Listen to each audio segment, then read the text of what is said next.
DMTV, bilile kamalo bana ebele.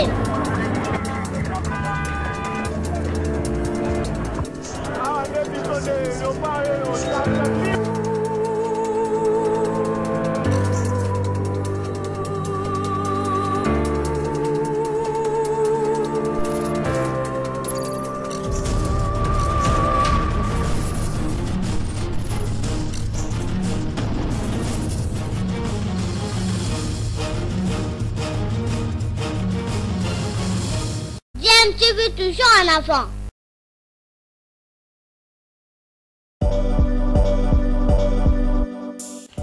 Vous êtes sur DMTV, bonjour ou bonsoir, tout dépend de l'heure à laquelle vous nous suivez. Tout plaisir est pour nous de vous retrouver, mais surtout de savoir que vous êtes nombreux en train de suivre votre chaîne YouTube DMTV. DMTV qui vous propose l'actualité, vous propose également des analyses et des réflexions sur des sujets d'actualité, sur des faits sociaux, tout simplement sur des réalités que nous observons ici chez nous en République démocratique du Congo. Manifestation de l'opposition aussi longtemps que les résultats provisoires de l'élection du 20 décembre 2023 ne seront pas publiés par la CENI. C'est ce qu'a affirmé hier à Kinshasa le vice-premier ministre en charge de l'intérieur, sécurité et affaires coutumières après la marche étouffée d'une partie de l'opposition par la police.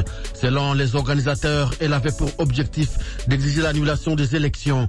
Dans sa réaction, le vice-premier ministre Peter Kazadi affirme qu'en organisant cette manifestation, l'objectif de l'opposition était non seulement de casser les infrastructures, mais aussi de faire tuer beaucoup de gens afin d'attribuer cela au gouvernement.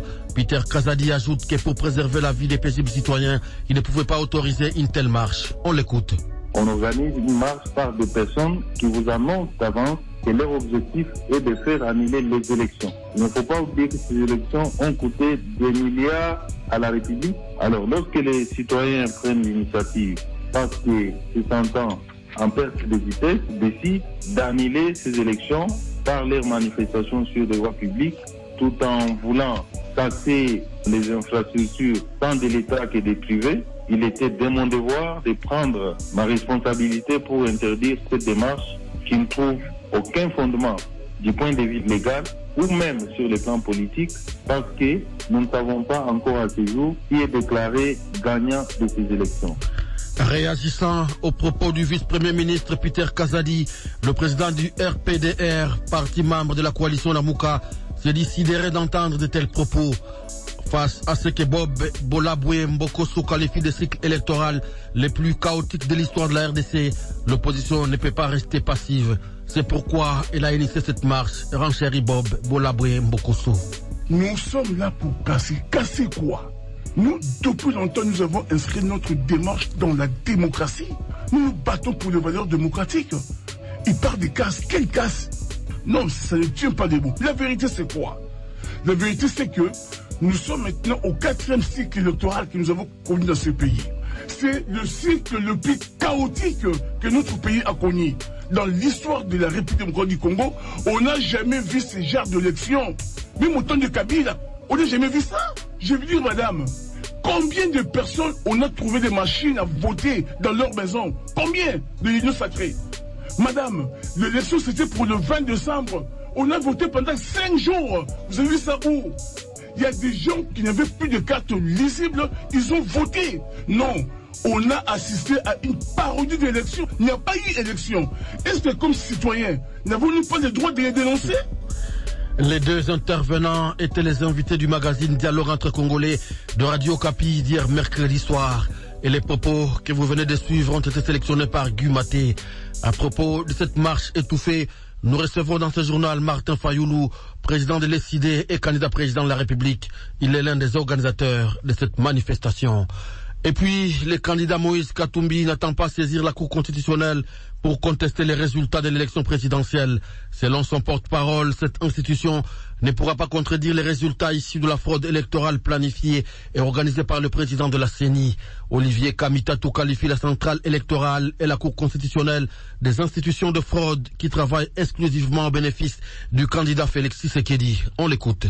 Après les élections les plus chères et les plus frauduleuses jamais organisées en République démocratique du Congo, On entend à travers des déclarations et des communiqués des appels invitant les candidats qui contestent les résultats de cette tricherie à recourir aux voies légales et à la Cour constitutionnelle. Mon devoir consiste à rappeler à ceux-là que pour se maintenir au pouvoir, le régime en place a mis en place une structure officielle de fraude allant de la CENI à la Cour constitutionnelle. D'ailleurs, toutes les organisations chargées du processus électoral ne sont présidées que par des éléments, des membres appartenant à la tribu de Félix Tshisekedi. La Cour constitutionnelle est donc le dernier maillon de l'axe du mal et constitue le prolongement de la machine mise en place par le régime pour son maintien au pouvoir. La Cour constitutionnelle ne pourra que consacrer la fraude orchestrée en amont. Se recourir à elle lui permettra de blanchir la fraude de M. Kadima et de jouer pleinement son rôle dans l'axe du mal contre les vraies élections. M. Denis Kadima a planifié et organisé un chaos qui ne pourra jamais être annulé par la Cour constitutionnelle.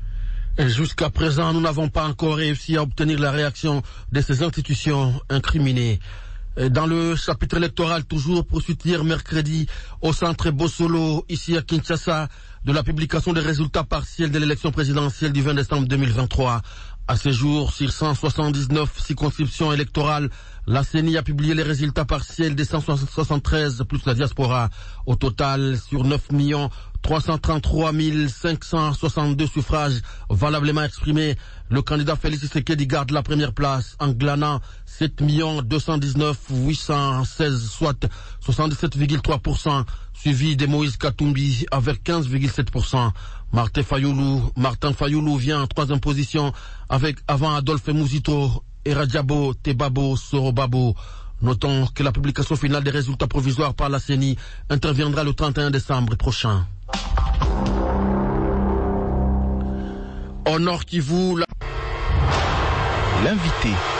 Comme annoncé, l'invité de ce journal est le président du parti SID et candidat à la présidentielle. Martin Fayoulou revient sur la manifestation de l'opposition étouffée hier mercredi à Kinshasa pour exiger l'annulation des élections. Il répond aux questions d'Enoch Matondo. Martin Fayoulou, bonjour. Oui, bonjour. Aujourd'hui, l'ECID a décidé de faire une marche. Nous voulons savoir si l'ECID était accompagné aussi des partisans d'autres candidats présidentiels.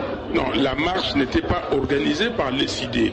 La marche était organisée par 5 candidats présidents de la République. La marche devait commencer à midi. Et moi, j'étais ici plus tôt pour que les militants sachent que je suis là. Et comme ça, pour qu'ils commencent à venir. Pendant que la police a vu qu'il y avait une affluence et que les gens venaient, et en ce même moment, les autres candidats présidents de la République ou leurs délégués s'apprêtaient à me rejoindre. À ce moment, la police a lancé l'assaut en tirant des balles réelles, des gaz lacrymogènes, en lançant des pierres à nos militants, et voilà ce qui s'est passé. Pourquoi les organisateurs de la manifestation n'ont pas attendu le 31 décembre, le jour où devaient être proclamés tous les résultats, au lieu de le faire aujourd'hui? Simplement parce que au soir du 20 décembre, le jour de l'élection, nous avons fait une déclaration, ces candidats présidents de la République, que c'était un simulacre d'élection. Ce n'était pas des élections normales, c'est-à-dire transparentes, impartiales et apaisées. Et nous avons dit qu'il fallait refaire les élections avec une CENI recomposée. Donc, pour nous, on ne peut plus rien attendre. C'est un simulacre d'élection et nous aurons un simulacre de résultats. Non, ça ne veut absolument rien dire. Il faut arrêter et c'est pour cela que nous avons commencé les activités aujourd'hui et ça va continuer. Nous savons ce que nous voulons. Nous attendons que cela soit possible, qu'on se retrouve et qu'on discute. Ce n'est plus un secret pour quiconque.